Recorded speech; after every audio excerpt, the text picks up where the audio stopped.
It has long been mankind's dream to reach out into space and touch another world. Few believed that such a dream could ever be achieved.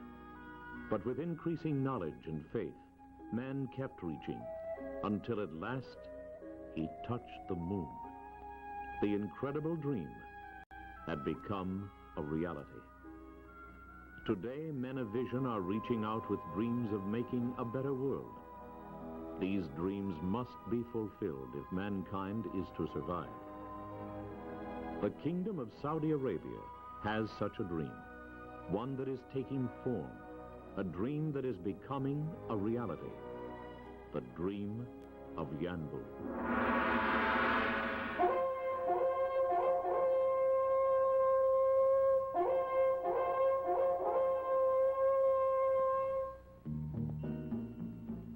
The Kingdom of Saudi Arabia is a desert nation, stretching from the Arabian Gulf on the east to the Red Sea on the west. Saudi Arabia's vast oil and gas resources have played a major role in transforming the kingdom into a modern, internationally prominent nation. Thus far, Saudi Arabia's petroleum export industry has been located exclusively along the Arabian Gulf. In 1974, the kingdom, as part of its industrial development program, launched a study to establish a petroleum export and industrial center on the Red Sea. After extensive research, a site was selected in the Yanbu area. Then in September 1975, His Majesty King Khalid ibn Abdulaziz, by royal decree, established the Royal Commission for Jubail and Yanbu for the express purpose of planning the design and construction of an infrastructure to support a modern industrial complex. His Royal Highness Crown Prince Fahd ibn Abdulaziz was appointed chairman of the Royal Commission Board of Directors, with His Excellency Sheikh Hisham Nazer, Minister of Planning, as vice chairman. Other distinguished members of the board are the Honorable Mohammed Abal Khail, Minister of Finance and National Economy, the Honorable Dr. Ghazi Al-Kosebi, Minister of Industry and Electricity, the Honorable Dr. Fayez Ibrahim Badr, President of the General Ports Authority, His Excellency Abdulaziz Kandura, Director General of MENA Project, and His Excellency Khaled Alil Turki. His Excellency Engineer Sami Mosley was appointed Director General of the Yanbu Project. The leadership of the Royal Commission for Jubail and Yanbu is dedicated to the goal of providing opportunities within the kingdom for the development of Saudi scientists, engineers, and technicians who will expand and diversify the nation's economic base into a more permanent industrial foundation. Providing modern industrial facilities is the first major step toward the accomplishment of this goal. On this stretch of undeveloped desert, some 350 kilometers north of Jeddah, the Royal Commission will build an infrastructure system to provide support facilities for a hydrocarbon complex, which will include a crude oil refinery, a natural gas liquids plant, and petrochemical plants. There will be an area set aside for mineral-based industries, such as a steel mill and an aluminum smelter. In addition, there will be light manufacturing and fabrication industries to support the industrial complex. Harbor development will provide extensive berthing accommodations and deep water loading facilities for very large crude oil and NGL vessels. A community is planned to support the industrial complex workers and their families. The Royal Commission's objective is to create an infrastructure system which will support the industrial complex and at the same time be responsive to the cultural, social, religious, and environmental needs of its projected 150,000 community residents. For the task of converting this plan into a tangible reality, the Royal Commission selected Saudi Arabian Parsons Limited, a Saudi corporation owned equally by the Ralph M. Parsons Company of Pasadena, California, and REDEC, the Saudi Research and Development Corporation of Jeddah.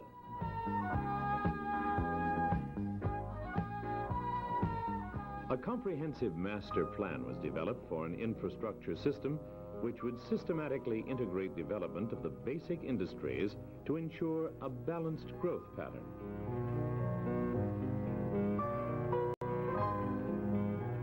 A construction support program would convert the desert job site into a base of operations and a source of essential services to support construction of the permanent infrastructure. The program called for a beachhead to expedite the unloading and storage of construction materials and supplies, a two-berth pier for mooring and unloading supply ships, a barge-mounted water desalination plant, a transit storage area, haul roads connecting Pioneer Port with all sections of the complex, a pipe staging area, 2 temporary camps, and 5 construction camps to accommodate the workers. A power plant, a sewage treatment plant, and tank farm would provide utilities for the site. Outside the security fence, water wells, and an airport would provide additional support facilities.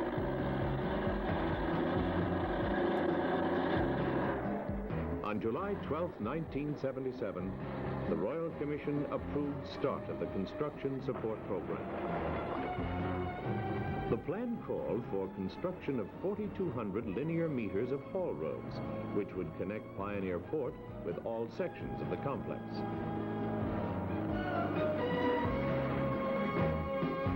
A causeway was extended out into the sea to join 2 trestle barges and ultimately the pier.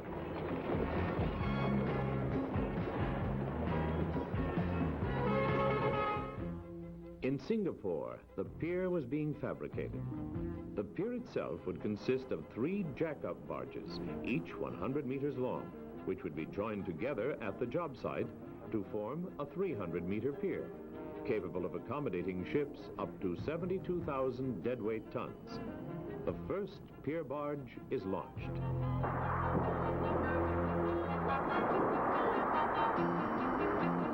Within a few days, it was loaded with equipment and supplies and began the long tow to Yanbu.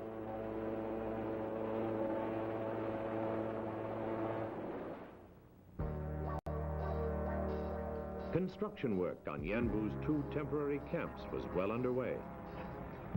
6 barracks buildings and support facilities were completed in the first phase of construction.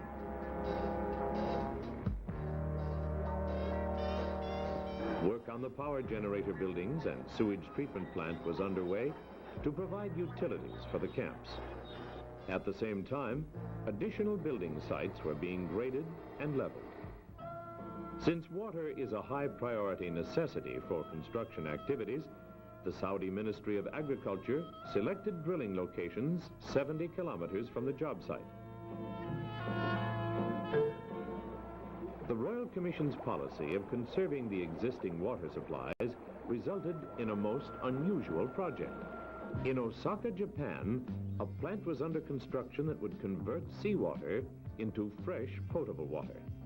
The unique aspect of this project was the specification that the entire facility be mounted on a floating barge. This would be the largest floating desalination facility in the world. The new construction support airport is located approximately 50 kilometers north of the Yanbu job site. This 2,400-meter asphalt surfaced runway will be capable of handling aircraft as large as the Boeing 707.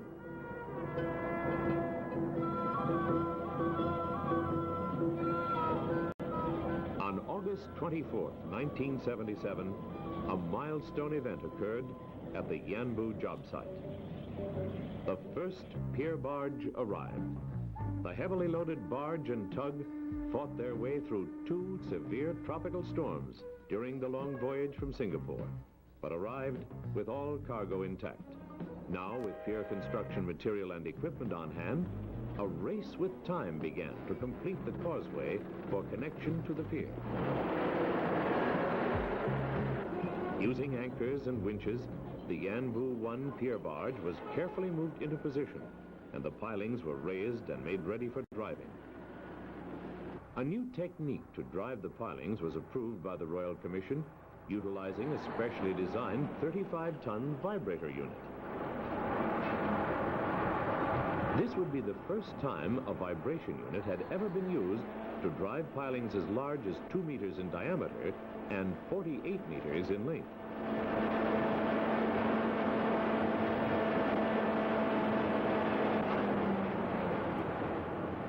When power was applied, a surge of electrical vibration converted the hollow pier piling into a gigantic drill bit, sinking the piling into a secure base of hard, solid coral.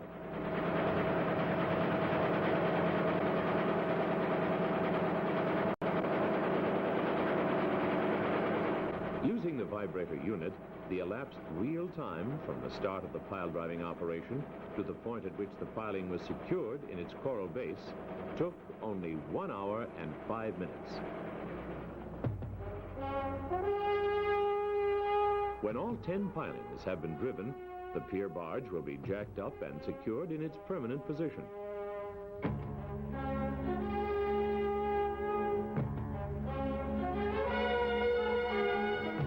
By October 1977, construction of the temporary camps was progressing at a rapid rate. New housing, food service, and utility buildings were springing up daily.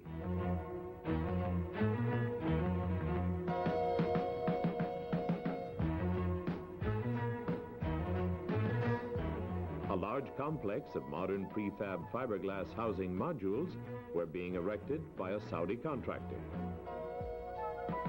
The prefabricated sections are manufactured in Saudi Arabia's capital city of Riyadh and transported to the job site by a fleet of trucks.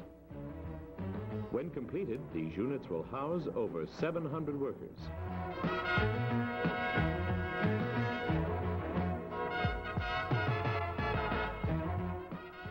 Prefabricated aluminum buildings will be used for food preparation and dining halls, laundry facilities, and warehouses. These lightweight prefab buildings go up quickly and are fully insulated and air-conditioned against the desert heat.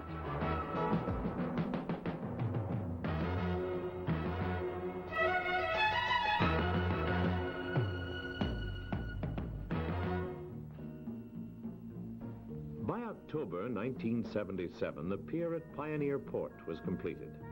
The haul road, causeway, and 2-barge trestle were connected to the pier.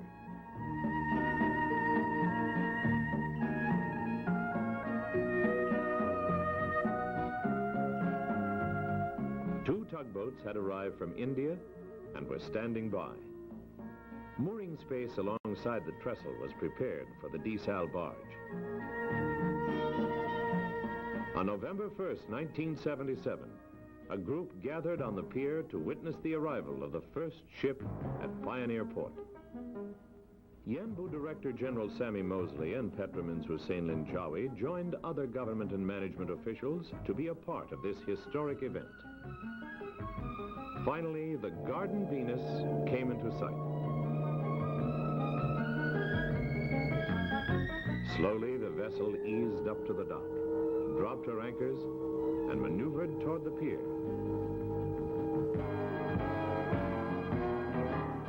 Within a few minutes, the ship's starboard side pressed the heavy rubber bumpers,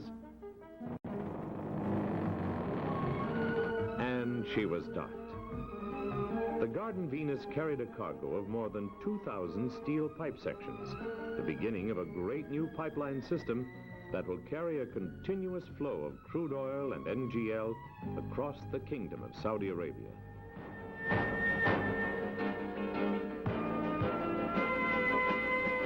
A series of cranes allow the cargo to be unloaded from 3 areas of the ship at the same time.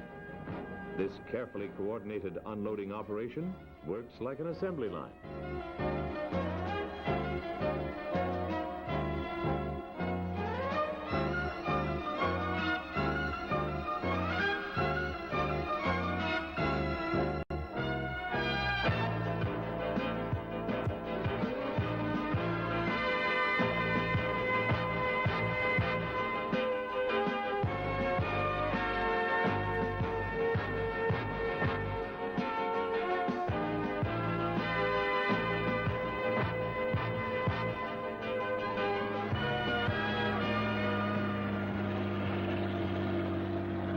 after load of heavy steel tubes ride the flatbed semis across the trestle and down the haul road to the pipe staging area, some 5 kilometers away.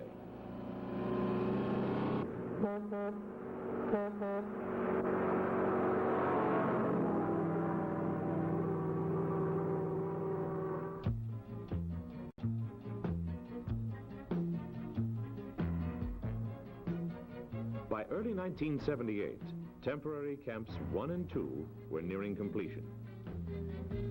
The streets were paved and lighting systems installed.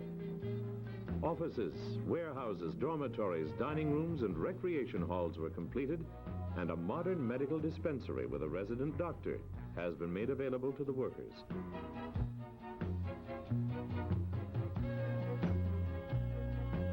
The largest single building structure in the camp is the new mosque.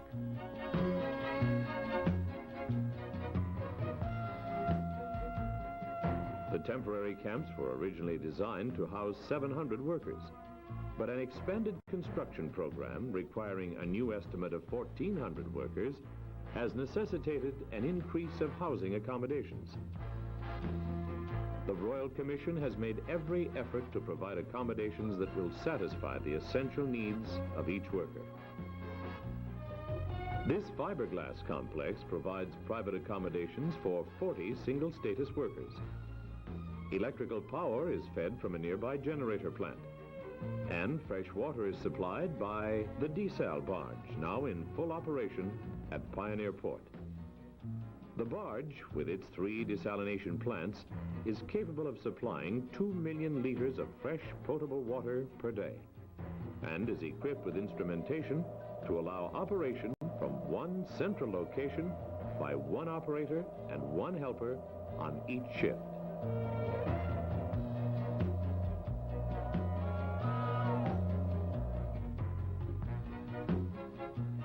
The first phase of the communication system is now operational. Currently, it is providing direct voice communication between the Yanbu job site and the Jeddah office of the Royal Commission. The nearby pipe staging area has been rapidly filling with pipe joints, which have been arriving in a continuous flow.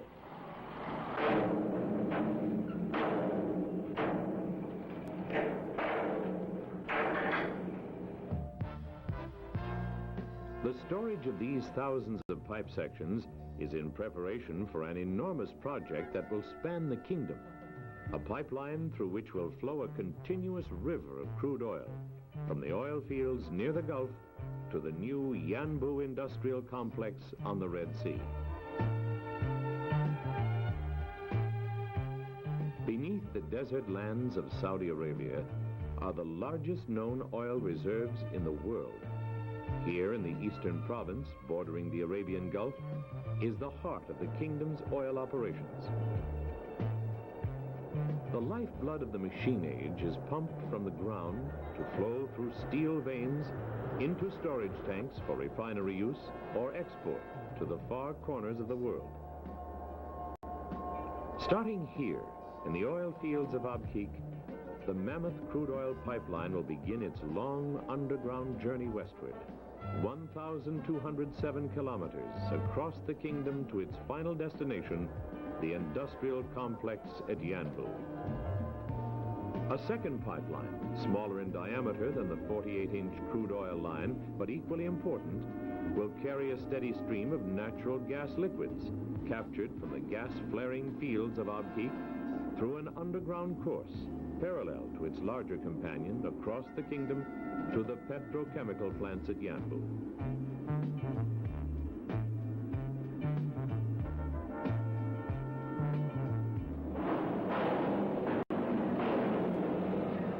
A new pipe joining and coating facility has been built at the Yanbu job site to expedite pipeline construction.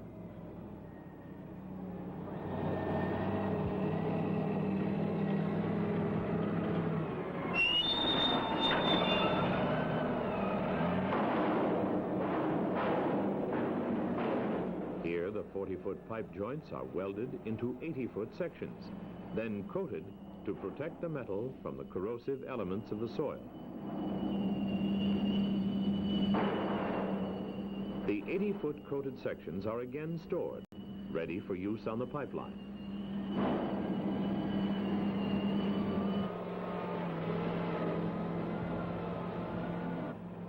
In February 1978, an event of major importance took place which would mark the beginning of master plan implementation.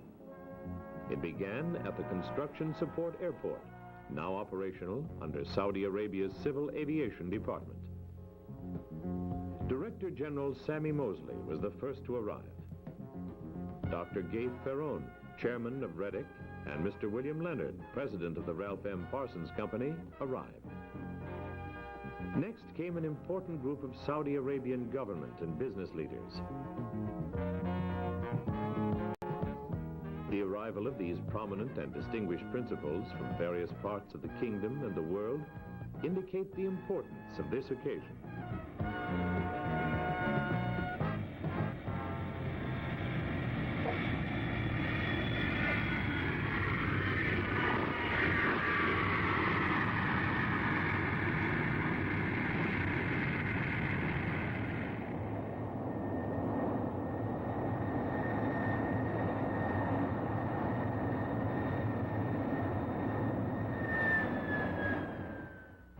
Aboard the last aircraft to arrive was the Minister of Planning and Vice Chairman of the Royal Commission, His Excellency Sheikh Hisham Nasser.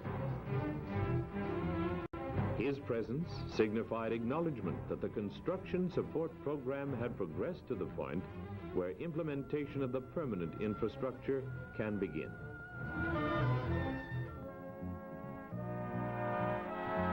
To present a personal view of construction achievements, Director General Mosley escorted the minister and his distinguished guests on a tour of the site. The pier was of special interest due to its important function in the development and construction of the permanent infrastructure for the Yanbu industrial complex.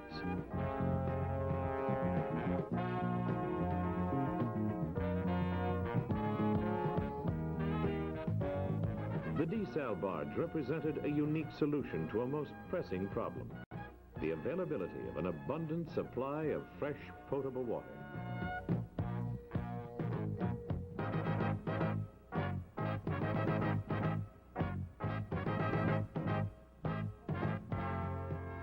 After a walking tour of the camp, the distinguished group gathered to witness the award of contracts that would signal the official start of construction on the permanent infrastructure.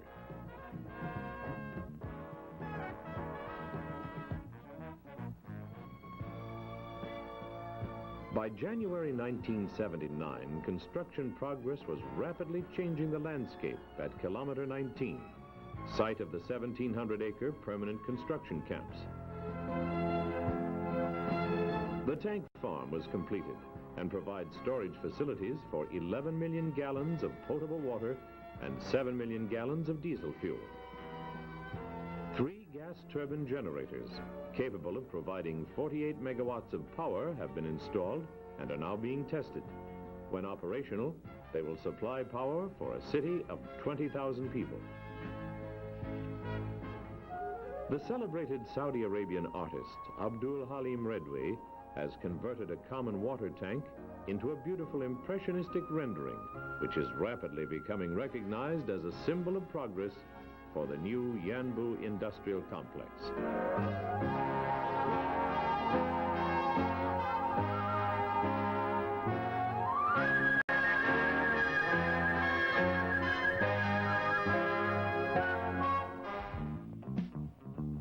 A variety of techniques are being used to construct housing accommodations in the permanent camps.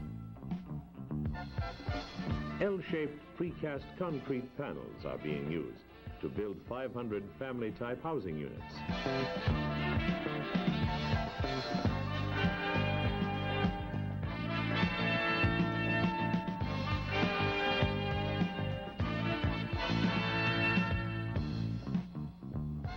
Precast concrete tilt-up panels are being used for dormitory-type accommodations, as well as dining halls and ancillary buildings.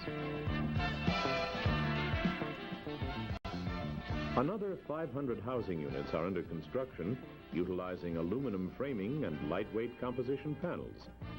These structures feature pitched roofs.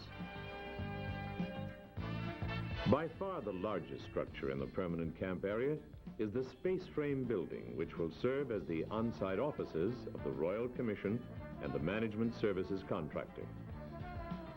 When completed, this single-story structure will provide 142,000 square feet of usable office space.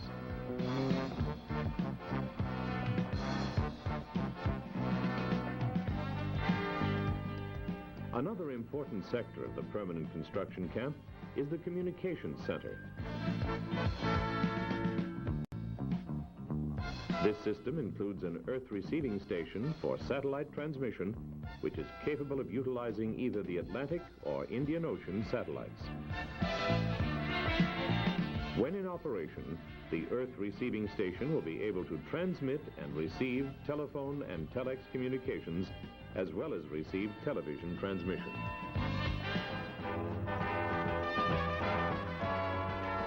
Under the inspiration and strong leadership of the Royal Commission, current construction progress is firmly establishing an infrastructure system capable of supporting a modern industrial complex.